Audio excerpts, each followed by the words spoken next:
Hello everyone, I am Hina Daya and today I am going to present my project OrderIt, an AI powered food ordering platform which I developed recently as a part of my internship at WebStack Academy. At first, I would like to thank the mentors at WebStack Academy for guiding me throughout this internship.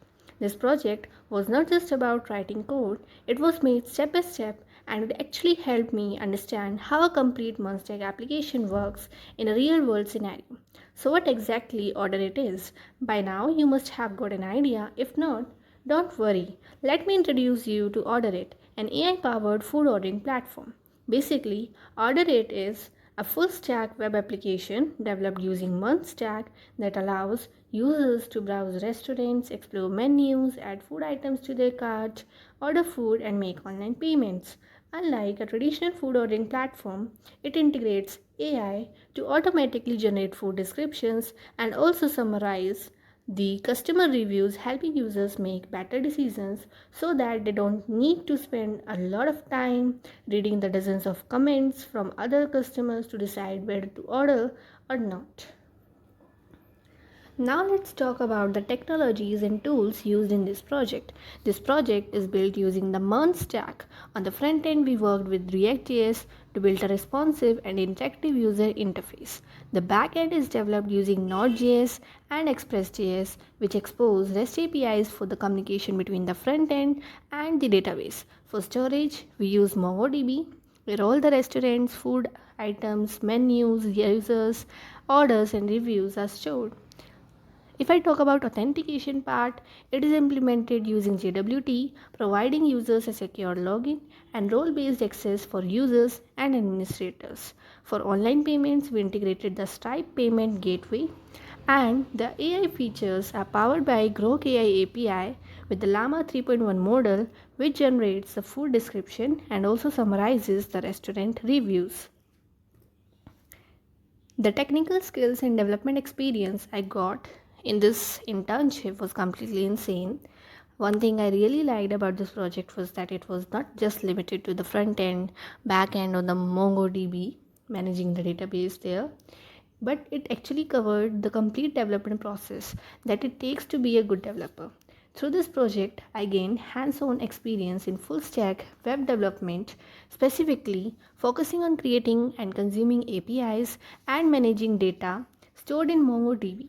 My technical toolkit was further strengthened by implementing authentication, authorization, and also seamless payment gateway integration. And most importantly, this phase shifted my approach from just fixing an error to deeply debugging issues and understanding the root cause, which ultimately gave me much more confident in working with the full stack application. So now without wasting any time, let me show you the live demo of my project OrderIt.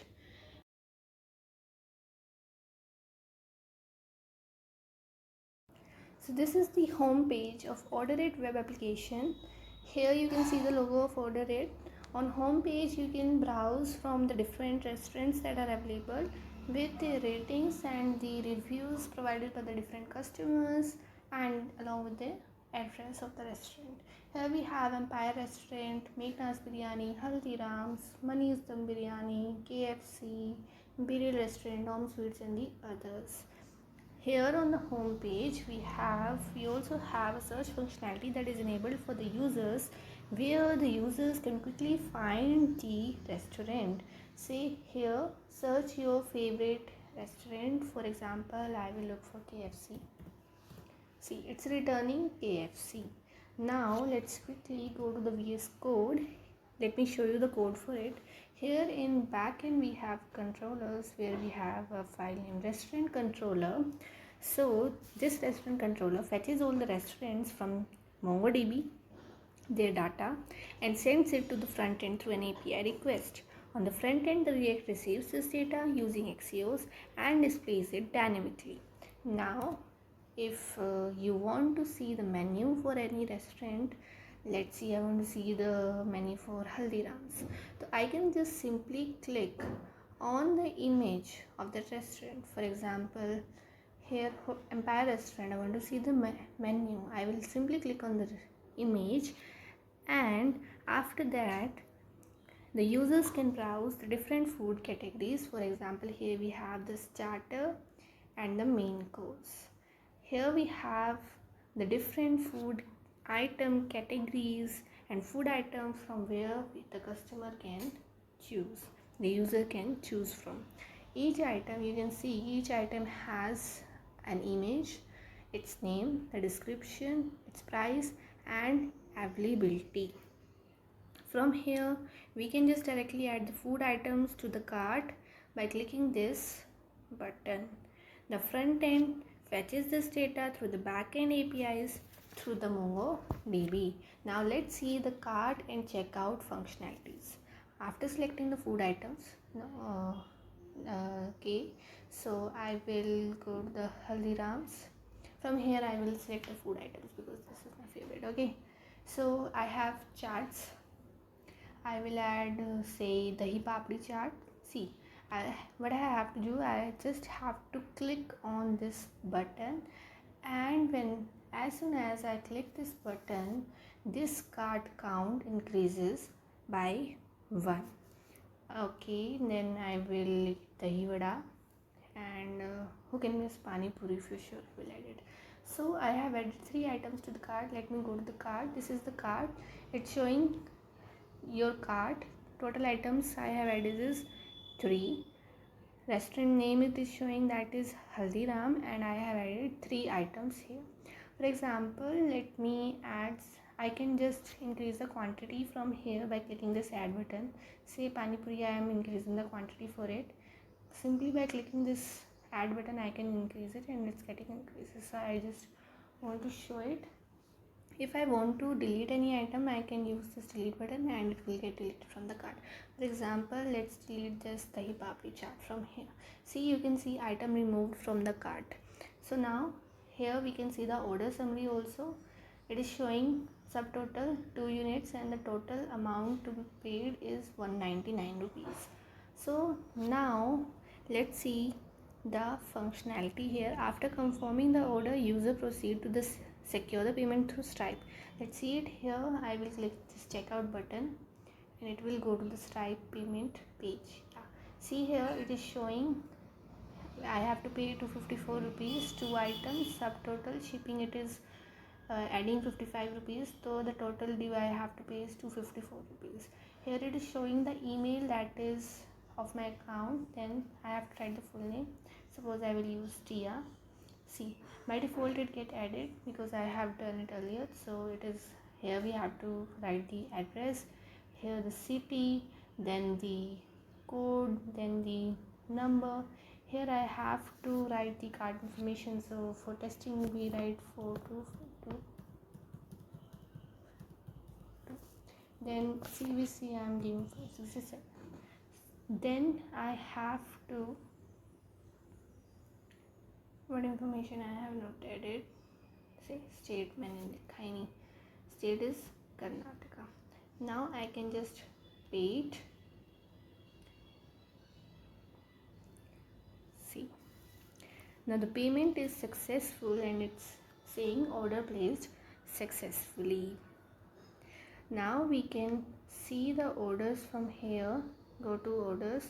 See, this is the last order I have done today. Haldiram's 2 items I have. I can view it from here. See, delivery info it is providing, it is given the name, phone number, address, amount I have paid 254, and it's showing order status as processing. I have ordered 2 items, that are dahi vada and pani puri. So in this way we can see the order we have placed. The order ID it is also giving. Now we can see the code for this. It's written, let's go to the VS code. Here the controllers, it is written in the payment controller. This controller creates this Stripe payment session, and after successful payment the order is stored in the MongoDB. Now we can also see the order history from here, as I have shown you earlier. Cart is empty, so from here I can see the orders. This is the order history I have This is the order history, the orders that I have placed earlier and today also. So these are fetched from the MongoDB based on the login users. Now I will show you the user registration and login part. So let me just log out from the current account. I am logged in. I will log out. See this message, logged out successfully. Now I will go to here login. If you are an existing user, then you can securely log in by just typing your email and password here. But if you are a new user, then you can just go here and you can simply register to OrderIt. I am registering as a new user here. I have to fill out these fields. I will name it as Nia. Nia Sharma. Email is nia123@gmail.com. Password. Okay, now I will give the phone number here. I think it's 10 digits. Okay, now I will do register. See, it didn't register because my phone number is exceeding the limit. Now I will do it. Now it get registered. I am logged in as Nia Sharma. Let me quickly explain how the registration functionality works. When a new user fills the form and click register, the front end sends the details of the user to the back end through a API request. If I show you in code, let's go here. The logic for registration is inside the auth controller file. Here is the auth controller file. This is the logic for the registration. Here the backend first validates the user details, checks whether email already exists, encrypts the password using bcrypt, then saves the data in the MongoDB, and then generates the JWT token, and this token is finally sent back to the front end, so the user gets logged in immediately after registering. Depending on the user role, different features, like here it is by default it is a user, so the user can browse the restaurants, order food and manage the cart like I showed you earlier. So if I talk about the flow of this registration, first the request is sent to the backend API by the front end by clicking that registration button. Then the data is validated, whether the correct email is entered in the correct format, whether the password and the confirm password fields are matching. Then the data is stored in the MongoDB, and after that finally a JWT token is generated, and this token is finally sent to the front end and user gets registered. If I show you the profile here, we will go to the profile. See, here we can edit the profile, we can edit these fields, like I can update my name to Nia Sharma to say Shweta Gupta. Okay, I can change this email as well. I can choose the avatar from here also, and I will do update. See, the name has changed now. My profile has been updated. My name has been updated.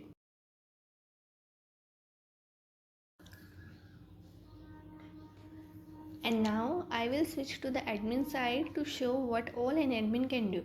In database, I have updated this Shweta Gupta user's role to admin. Unlike a normal user, admin has some additional privileges like adding a new restaurant, managing menu categories, creating and adding and deleting food items, deleting outdated data as well. So let me just refresh this page. Now you can see some changes over here. You have an option for deleting these restaurants. You also have some option for adding the restaurant and some other options as well. I will show you later. So now let me just add a new restaurant here. After clicking this pop-up has appeared. Now just naming is at say food. I will give it an address called Railway Road I am not checking this pure veg option. For the pure veg restaurants, you can check it, this option. Now I will give it some coordinates like 78.20. Randomly I am providing it the coordinates. Okay, then I will enter this field. I will give the image. I have selected one. Now I'm creating. See, this image, this restaurant has been created. See, a new restaurant is created here named Food Grills. It has Old Railway Road. Address is stored. No reviews and no ratings yet, because for this no data has been stored in the back in the MongoDB. We have just created a new restaurant. Okay, similarly, if a restaurant is no longer available, the admin can delete it with single click over here. If I will use this, I will select this, then this Home Sweets restaurant will get deleted, but I don't want to do it right now, so I will not do. I can do it like this. Say it says delete this restaurant. I will say okay. This, see, that restaurant has been deleted and the count has again updated itself as 9 restaurant. I will again add a restaurant. I will create it. This has been created. After creating a restaurant, we have to organize its menu, right? Here we can create different menu categories. I will open it. See, I have an option for adding the menu. I will click it and I can add so many different varieties of menu categories like starter. I can give main course, I can add desserts, I can add beverages. So let's add the starter first. I will click create. See, a menu with name starter has been created. For this we have a menu controller. See, here we are having create menu. So this menu controller receives the menu name along with the restaurant ID, and it creates a menu document and it links it to the selected restaurant. Now let's go to our project back, and now I'm going to add a new food item to this menu named starter. I will click this. See, menu category is already selected as starter. Say for example, I have to fill these fields like name, price, description, stock, and I have to give the image URL. Here I will say I will add pani puri. I will give the price like 124 rupees. I will add the description, and then I will add the quantity, and then I will add the image URL, and then I will click add. But one interesting feature here is this AI description button. Normally, whenever a new food item is added, admin has to manually write its description, right? For a restaurant, so for a restaurant with numerous dishes, this becomes repetitive, time consuming, and complex as well. To simplify this process, we integrated the Groq API here. I have entered the food name. Okay, let me remove this price. See, I have entered the food name pani puri. As soon as I click this button, AI description button, the front end sends this food name to the back end. Okay, so let's see the back end, the code. Okay, here we have the controller named as AI controller. Okay, this is the backend controller that handles this request. And if I will show you the services file, AI services, right here we are having this file. Let me quickly show how the AI actually generates the food description. This is our AI services file. When admin clicks the AI description button, this AI description button over here, so what happens, the backend calls this function here, one function named generate dish description, and it receives the details of food item like the menu, name, category, etc., which are then used to create a prompt. A prompt is generally an instruction given to the AI model here.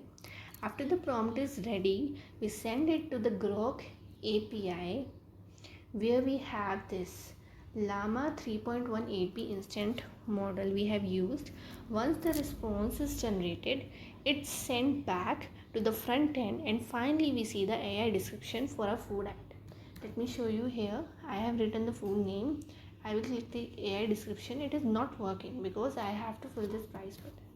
Like 120. I have added the stock quantity. Now I will click this AI description button.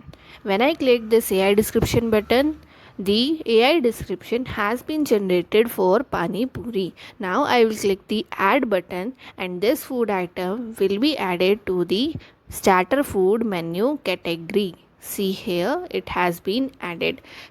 Now we can also delete this item by clicking the delete button in downwards. And it's time to look at the AI review analysis. Suppose let's see for Haldiram's. When I click this view review summary button, see the reviews are getting reflected to me. But these reviews which we are seeing are stored and fetched from the database. To generate the AI review summary, we trigger a separate backend API using Postman. So I will go to Postman now. Here the route has been written already. What I have to do is I have to replace this ID with the actual restaurant ID. So I will replace this ID with the actual restaurant ID of Haldiram's. This is the ID for Haldiram's, and as soon as I click the send button, a request is sent to the root. See, yeah, it returned success as true, summary bullets and top mentions. So the backend collects all the reviews of the restaurant from MongoDB when we click this send button, and then combines them into a single prompt that is fed to Groq API, where Llama 3.1 model analyzes them and generates the review summary, which are shown to the user when we click this review summary button over the front end. All these responses are then saved by the backend into the database. Like now, if I will see here, I will refresh this page. Again, I will go to Haldiram's and view review summary. Now it will show the AI review analysis. See, it's showing as positive, food were delicious, flavorful, and this. And if I talk about the flow, so at first it reflects the MongoDB reviews. If we trigger backend API in the Postman, it sends a request to the Groq API. The Groq AI generates the AI summary, and then this summary is saved in MongoDB, and after that it is reflected on the front end to the user.